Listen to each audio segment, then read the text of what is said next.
my normal was, having a bleed for 7 to 9 days. Pain was like a 12 out of 10 all day, every day, just really debilitating. But, I pushed through and I just had to, and I thought that was how it was meant to be. And I was like, okay, wow, this is not normal. Like, this is strange. I would get like a whole week just before my period where I was very, very depressed. You just have such a low emotional level that you just, felt very hopeless. And it was just really weird because for me, I was always someone who was very active, very healthy, like growing up. It just was a bit odd. I think I didn't have much context, so I assumed it was going to be painful and uncomfortable. But I didn't understand to what extent that would look like until I actually started having really painful periods.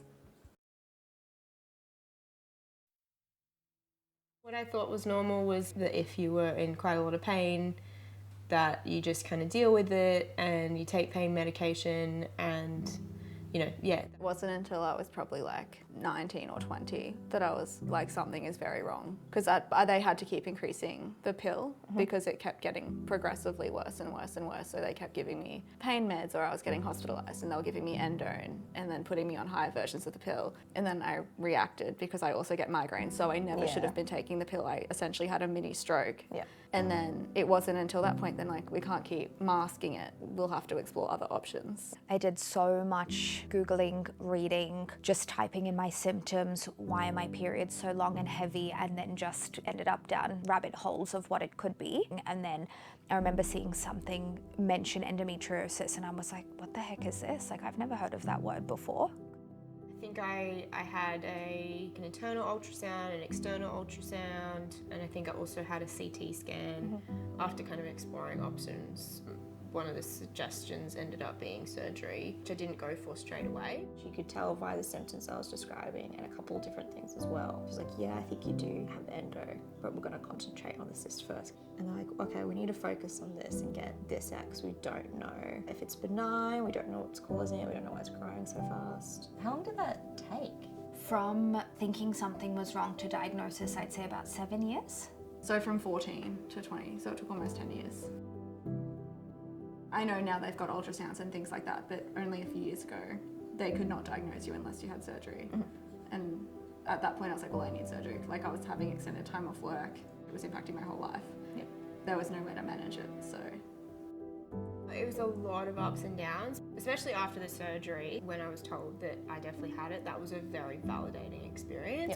It was a journey for me where things started to make sense more than anything. Probably from when like a gynecologist first said, this is a thing, it was just immediate, let's get you into a surgery.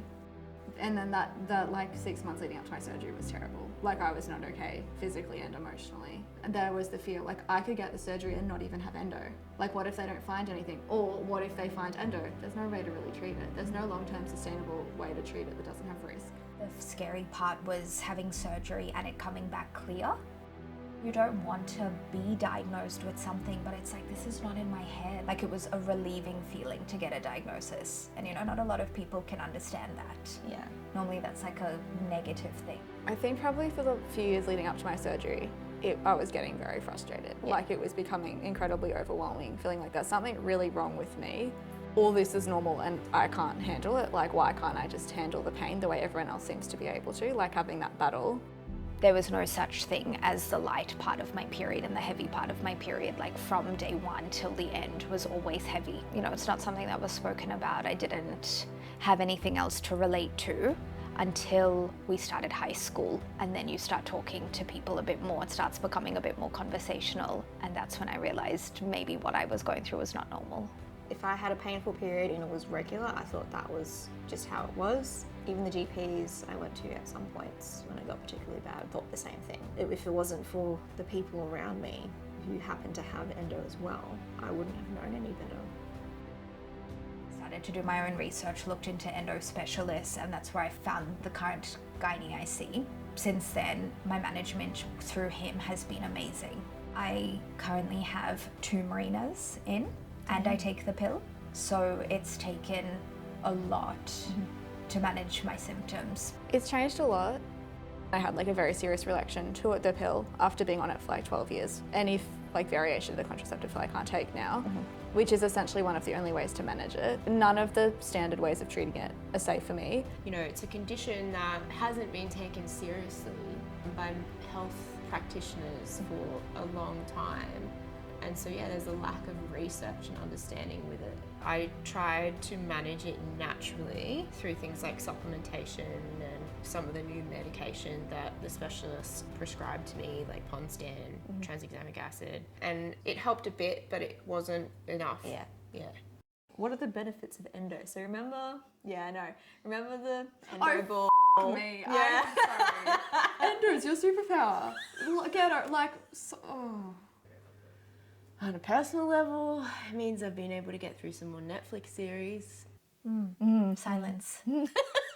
If I didn't have endo, I would be tens of thousands of dollars richer. I wouldn't have the other health problems that I had as a result of having to take medication I shouldn't have been taking for so long. As a silver lining, it's really pushed me in the direction of taking care of myself in a holistic way, which has definitely benefited me more generally. Pain management, for example, because I used to leave it to the last second to avoid taking painkillers, and now I'm like, nah, I'm gonna do it straight away. The only benefit is probably you're just being just one extra advocate out in the world. You know, maybe help people who don't have to go through 7 years of suffering before getting an answer.